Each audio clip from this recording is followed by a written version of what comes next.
Assalamualaikum warahmatullahi wabarakatuh. Pada video ini, saya akan membahas tentang studi kasus pandemi COVID-19. Jadi, perlu kita ketahui, SARS-CoV-2 atau SARS-CoV-2 merupakan strain virusnya atau nama virusnya. Sedangkan COVID-19 atau Coronavirus Disease 2019 adalah nama penyakitnya. Ukuran virus rata-rata yaitu 1 nanometer atau sama dengan 1/1 miliar meter atau sama dengan 1 meter dibagi 1 miliar. Nah, sedangkan untuk ukuran coronavirus itu sendiri dan laju mutasinya yaitu ukurannya sebanyak 26 sampai dengan 32 kilobyte atau sama dengan 65 sampai dengan 125 nanometer. Ukuran ini terlalu kecil untuk dilihat dengan mata, tidak menghasilkan gas yang dapat dibau, tidak ada zat yang dapat diindra oleh lidah, dan tidak mengeluarkan suara. Virus ini berdampak pada kesehatan manusia, bersifat menular, laju mutasinya cepat, dan secara spesifik belum terantisipasi atau belum ada penanggulangannya. Berdasarkan ilmu pengendalian penyakit infeksi, ada 3 cara penularan. Yang pertama yaitu droplet borne, yaitu menular melalui percikan, baik percikan air liur, dari hidung, dan dari mata. Lalu yang kedua yaitu kontak borne, yaitu menular melalui lewat kontak. Ya, hal ini biasa terjadi dengan menyentuh secara langsung atau menyentuh secara tidak langsung benda-benda yang ada di sekitar kita.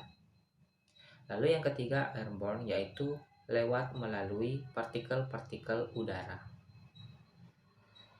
Dalam kondisi reguler, COVID-19 menular melalui droplet dan kontak borne. Droplet melalui percikan dan bercakap dengan jarak kurang dari 1,5 meter. Virus berada dalam percikan penderita dan masuk ke organ lain melalui mata, hidung, dan mulut.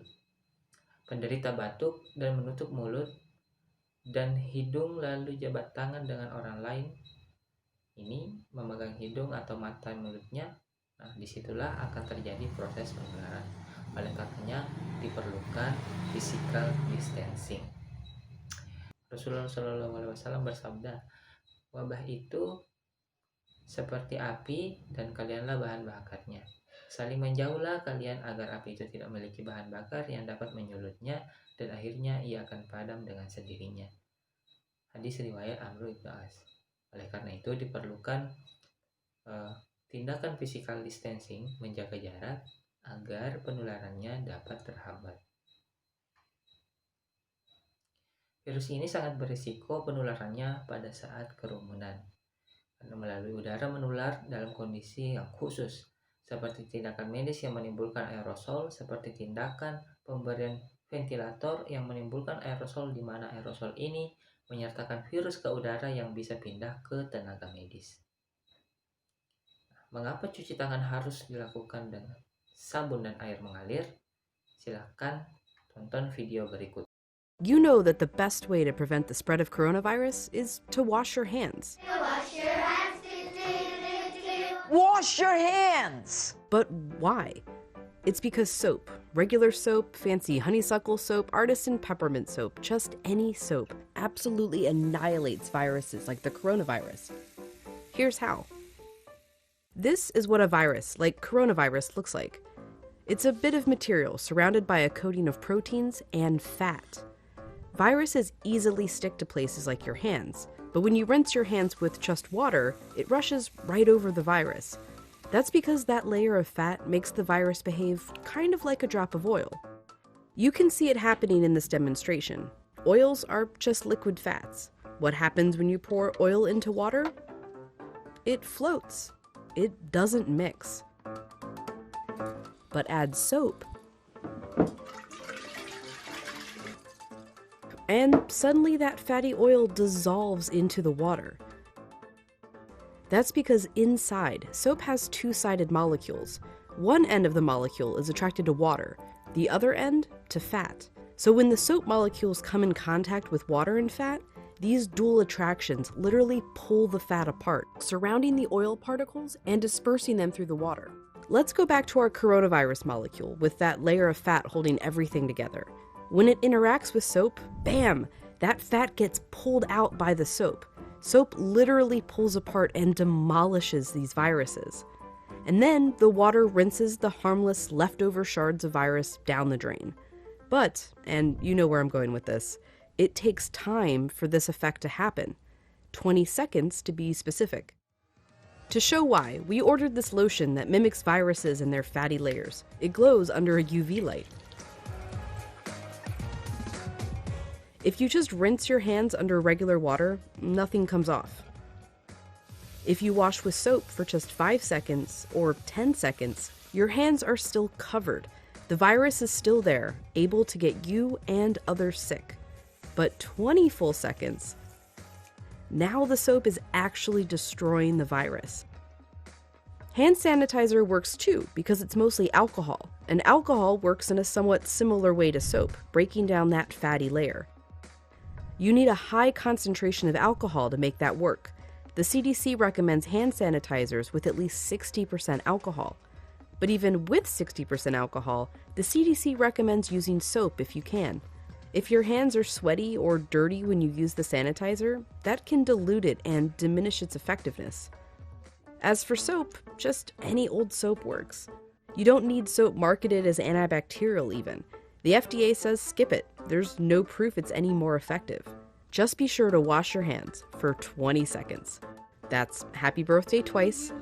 Happy birthday, dear. I guess me. Or the chorus to Lizzo's Truth Hurts. Straight to my face. Or Prince. Raspberry beret. Or Eminem. Go, go, only got Or even Dolly. Jolene, Jolene, Jolene. Just as long as it's 20 seconds. And you're using the ultimate virus annihilator, soap. Nah, oleh karenanya itu dapat dijelaskan kenapa mencuci tangan dengan sabun dan air yang mengalir dapat efektif menghilangkan virus yang ada di dalam tangan kita. Selanjutnya, pertanyaan mengapa SARS-CoV-2 sangat virulen? Nah, jika kita ingat kembali kasus Prof. Idrus, yaitu seorang dokter mantan rektor Unhas yang sempat positif COVID-19 kemudian sembuh. Nah, dengan PCR test, nanti amplifikasi virus ke-37 baru terdeteksi sampel dari Prof. Idrus tersebut. Menghitung mikroorganisme dengan PCR. X dikali 2N sama dengan 1.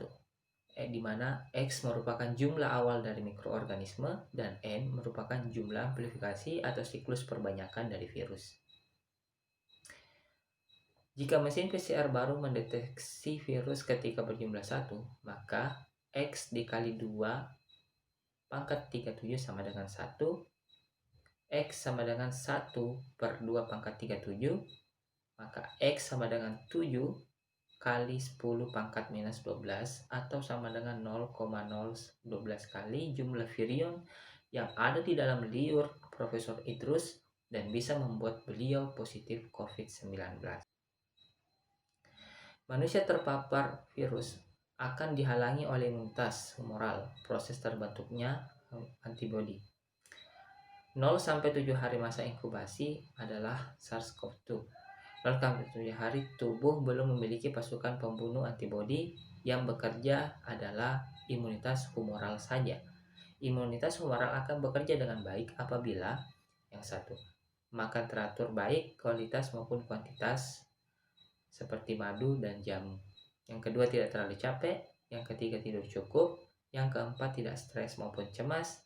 Yang kelima, terpapar sinar matahari sekitar setengah jam setiap harinya, disertai dengan olahraga ringan dan menghindari polusi termasuk asap rokok. Apabila imunitas humoral gagal, replikasi virus akan sangat cepat, yaitu 0 menjadi 2, 2 20, 2 jadi 2000, 20 jadi replikasinya sebanyak kali 10. Nah, replikasi bakteri juga meningkat, yaitu 0 menjadi 1, 1 menjadi 2, 2 menjadi 4, 4 menjadi 8, menjadi 16 dan seterusnya. Serangan yang sangat cepat oleh virus SARS-CoV-2, sehingga imunitas humoral harus kuat dan stres yang sangat berpengaruh menurunkan imunitas humoral. PCR mendeteksi virus SARS-CoV-2. Rapid test berupa IgM, IgG mendeteksi antibodi. 0-7 hari pada fase pertama, hasil lab PCR plus, IgG minus, IgM minus. Jika PCR minus, IgG minus, IgM minus, maka dinyatakan negatif setelah 7 hari hasil lab fase kedua. Terbentuk pasukan pembunuh IgM sehingga PCR plus, IgM plus, IgG minus. Fase akut dan fase menular 7-14 hari. Isolasi mandiri. Setelah 14 hari dikontrol ulang IgM, IgG, dan PCR. Fase mulai masuk penyembuhan atau fase ketiga. Hasil lab menunjukkan PCR plus, IgM plus, IgG plus. PCR plus karena PCR tidak bisa membedakan virus hidup dan virus mati. Sehingga jika IgM plus dan IgG plus, PCR plus menandakan PCR mendeteksi virus yang sudah mati. Tapi jika IgM dan IgG minus dan PCR plus itu merupakan indikator virusnya masih hidup. Pada fase keempat atau fase pemulihan terjadi pada sekitar 21 sampai dengan 28 hari.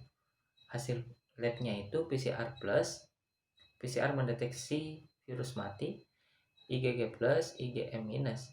Fase 5 yaitu fase penyembuhan, di mana hasil PCR minus, IgG plus, IgM minus. Status PCR minus, IgG plus dan IgM minus akan menetap seumur hidup. Tapi jika terjadi reinfeksi, maka hanya butuh 1 hari untuk membentuk IgM. Kuman tidak bisa berkembang langsung dihantam oleh IgM. Berikut adalah peta next strain ungu, biru, dan merah, di mana untuk ungu dari Wuhan, Australia, Jepang, dan Indonesia. Sekian video saya tentang studi virus SARS-CoV-2. Semoga bermanfaat. Assalamualaikum warahmatullahi wabarakatuh.